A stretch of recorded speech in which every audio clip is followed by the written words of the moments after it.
14 ఏళ్ల ఉద్యమం, 10 ఏళ్ల అధికారం, ప్రస్తుతం ప్రతిపక్షం. మూడు ముక్కల్లో చెప్పాలంటే ఇది బీఆర్ఎస్ ప్రస్థానం. ప్రత్యేక రాష్ట్రం ఏర్పాటే లక్ష్యంగా 2001 ఏప్రిల్ 27న పార్టీని స్థాపించిన కేసీఆర్ రాష్ట్ర సాధన తర్వాత 2 సార్లు ముఖ్యమంత్రిగా పనిచేశారు. ప్రస్తుతం ప్రతిపక్ష హోదాలో ఉన్న కారు పార్టీ ఆవిర్భవించి నేటికి 25 ఏళ్లు పూర్తి చేసుకుంటుంది. దీంతో రజతోత్సవ సభను అత్యంత వైభవంగా నిర్వహిస్తోంది.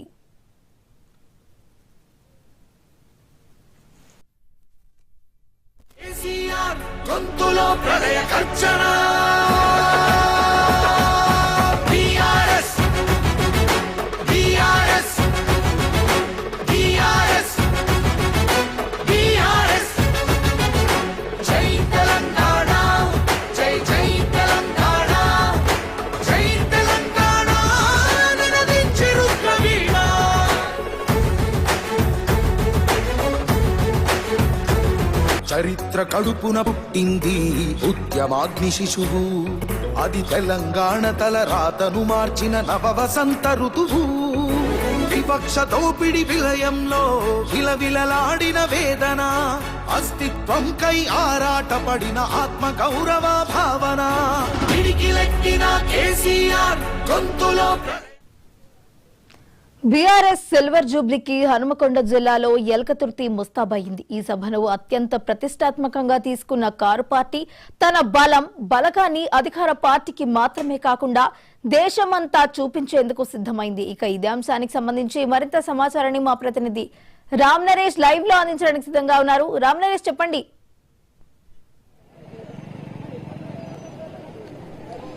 వైష్ణవి ఉద్యమ పార్టీగా ప్రస్థానం ప్రారంభించేసి 14 ఏళ్ల పాటు రాష్ట్రం కోసం పోరాడింది. ఆ తర్వాత రాష్ట్ర సహకారం అంటే తెలంగాణ రాష్ట్ర కళ ఏదైతే ఉందో దాన్ని సహకారం చేసుకుంది. ఆ తర్వాత 10 ఏళ్ల పాటు అధికారంలో ఉంది బీఆర్ఎస్ పార్టీ. ఆ తర్వాత అంటే దాదాపు 24 ఏళ్లు పూర్తి చేసుకుని ఈ రోజుతో 25వ ఏట అడుగు పెడుతుంది బీఆర్ఎస్ పార్టీ. అయితే బీఆర్ఎస్ పార్టీ రజతోత్సవ సభ అంటే 25 ఏళ్లు అవుతున్న సందర్భంగా ఈ రజతోత్సవ సభ నిర్వహిస్తున్నారు. హనుమకొండ జిల్లా ఎల్కతుర్తిలో భారీ బహిరంగ సభ అయితే ఏర్పాటు చేయడం జరిగింది. గులాబీ దండ అంతా కూడా ఇప్పుడు కదిలి ఎలకతుర్తికి వస్తున్న పరిస్థితి ఉంది. రాష్ట్రం నలుమూలల నుంచి కూడా పెద్ద ఎత్తున గులాబీ శ్రేణులు ఎలకతుర్తికి వస్తున్న పరిస్థితి అయితే ఉంది. మనం ప్రస్తుతం విజువల్స్ లో చూసుకోవచ్చు. చాలా ప్రాంతాల నుంచి బీఆర్ఎస్ పార్టీ శ్రేణులంతా కూడా ఇక్కడికి వస్తున్న పరిస్థితి ఉంది. ప్రధానంగా చూసుకుంటే సూర్యాపేట జిల్లా నుంచి ఎడ్ల బండ్ల మీద చాలా మంది అంటే అక్కడ నుంచి సూర్యాపేట జిల్లా నుంచి దాదాపు వారం రోజుల పాటు పయనించి ఇక్కడ ఎలకతుర్తి సభ యాత్ర చేసుకుంటూ కూడా కొంతమంది ఇక్కడ రావడం జరిగింది. అంటే రాష్ట్ర నలుమూల నుంచి అంటే బస్సులు, అదేవిధంగా సొంత వాహనాలు వీటితో పాటు వస్తున్నారు. కొంతమంది పాదయాత్ర అంటే సిద్దిపేట నుంచి కూడా కొంతమంది పాదయాత్రగా వస్తున్న పరిస్థితి ఉంది. మరోవైపు సూర్యాపేట జిల్లా నుంచి సైకిల్ యాత్రగా వస్తున్న పరిస్థితి ఉంది. చాలా మంది ఇక్కడ సభకు చేరుకోవడం జరిగింది. సూర్యాపేట నుంచి కొంతమంది ఇక్కడ రావడం జరిగింది. వాళ్ళతో కూడా మాట్లాడే ప్రయత్నం చేద్దాం. అంటే మీరు ఎప్పుడు బయలుదేరారు సూర్యాపేట నుంచి చేయడానికి ప్రధాన కారణం ఏంటి? మేము సూర్యాపేట నుంచి శుక్రవారం రోజు మార్నింగ్ ఎమ్మెల్యే గారు మా జగదీష్ రెడ్డి గారు ఎమ్మెల్యే గారి క్యాంప్ హౌస్ నుంచి బయలుదేరడం జరిగింది. మేము ఇక్కడికి రావడానికి కారణం కేసీఆర్ గారి మీద అభిమానంతో మా మంత్రి గారు మా మాజీ మంత్రి గారు కార్యక్రమాలు అభివృద్ధి కార్యక్రమాలు చూసి మళ్ళీ బాధతోటి ఇప్పుడున్న పరిస్థితుల్లో చాలా ఇబ్బందులకు గురవుతున్నామని చెప్పేసి మా ఆవేదన వ్యక్తం చేద్దామని కేసీఆర్ సైకిల్ మీద రావడం జరిగింది. మొత్తంగా చూసుకుంటే అంటే కేసీఆర్ మీద ఉన్న అభిమానం కానీ అదేవిధంగా ఇప్పుడు ఏదైతే ప్రభుత్వం ఉందో ఆ ప్రభుత్వం ఇచ్చిన హామీలు అమలు చేయడం లేదు కాబట్టి వీటన్ని చెప్తున్నారు. ప్రధానంగా సభకు సంబంధించి అయితే అంటే ఈ రజతోత్సవ సభలో కేసీఆర్ ఏం మాట్లాడతారనే దానికి సంబంధించి రాష్ట్రంతో పాటు తెలుగు రాష్ట్రాలకు సంబంధించిన వాళ్ళతో పాటు యావత్ దేశం కూడా ఎదురు చూస్తున్న పరిస్థితి ఉంది. ఎందుకంటే అసెంబ్లీ ఎన్నికల సందర్భంగా అధికార పార్టీ నుంచి అధికారం కోల్పోవడం జరిగింది. అదేవిధంగా ప్రతిపక్షంలోకి చేరుకోవడం జరిగింది. ఆ తర్వాత పార్లమెంట్ ఎన్నికల్లో కూడా పూర్తిగా గుండు సున్నాకే పరిమితమైన పరిస్థితి.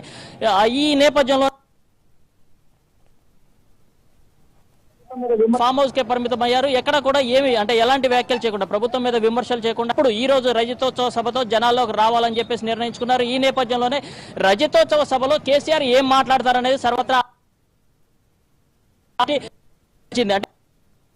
పార్టీగా స్థాపించడం జరిగింది. ఏదైతే 2001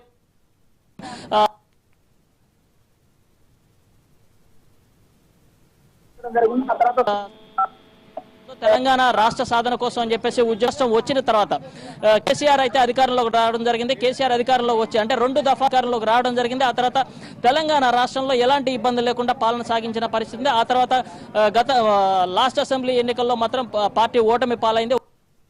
కూడా ఎక్కడా కూడా అంటే కొంతమంది ఎమ్మెల్యేలు పార్టీ మారినప్పటికీ కూడా ఇప్పుడు ఉన్న పరిస్థితిలో మళ్ళీ పునర్వైభవం తీసుకురా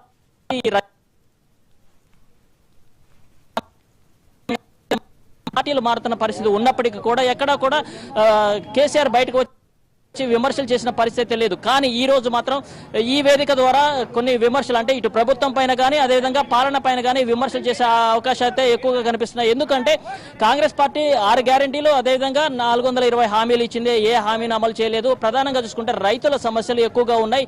రైతు సమస్యలనే ప్రాతిపదికగానే ఈ రోజు ఈ వేదిక ద్వారా విమర్శలు చేసే అవకాశం అయితే ఉంది. మళ్ళీ ఇక్కడి నుంచి ఈ రజతోత్సవ సభ ద్వారానే మళ్ళీ పార్టీ పునర్నిర్మాణం చేయాలని చెప్పేసి కేసీఆర్ అయితే భావిస్తున్న పరిస్థితి. ఎందుకంటే బీఆర్ఎస్ పార్టీ అంటే ఉద్యమ పార్టీ, తెలంగాణ అంటేనే కేసీఆర్, కేసీఆర్ అంటేనే తెలంగాణ అన్న విధంగా గతంలో నడిచింది. అదే విధానాన్ని మళ్ళీ కొనసాగించాలంటే ఇప్పటి నుంచి అంటే ఈ రజతోత్సవ వేడుక ఈ రోజుతో అయిపోయేది కాదు. రజతోత్సవ వేడుకలను ఈ ఏడాదంతా కూడా నిర్వహించాలని చెప్పేసి భావిస్తున్నారు.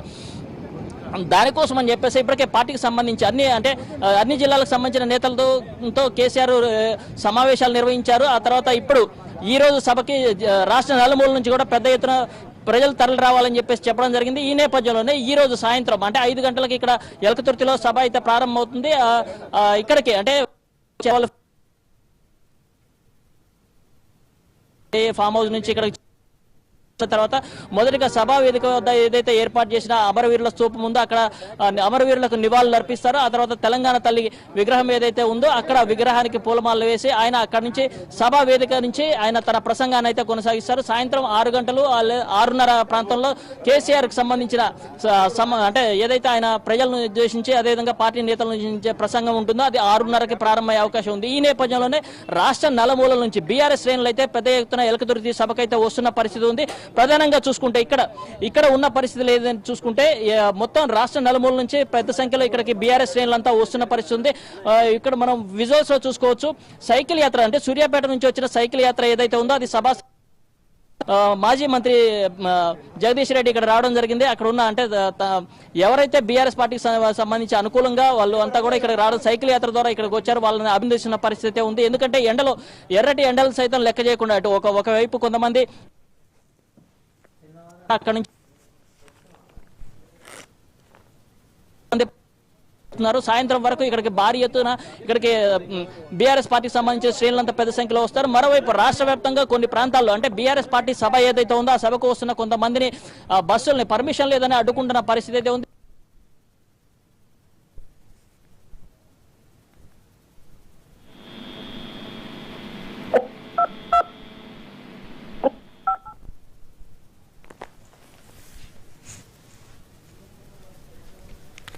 Right. Thank you, Ram Naresh.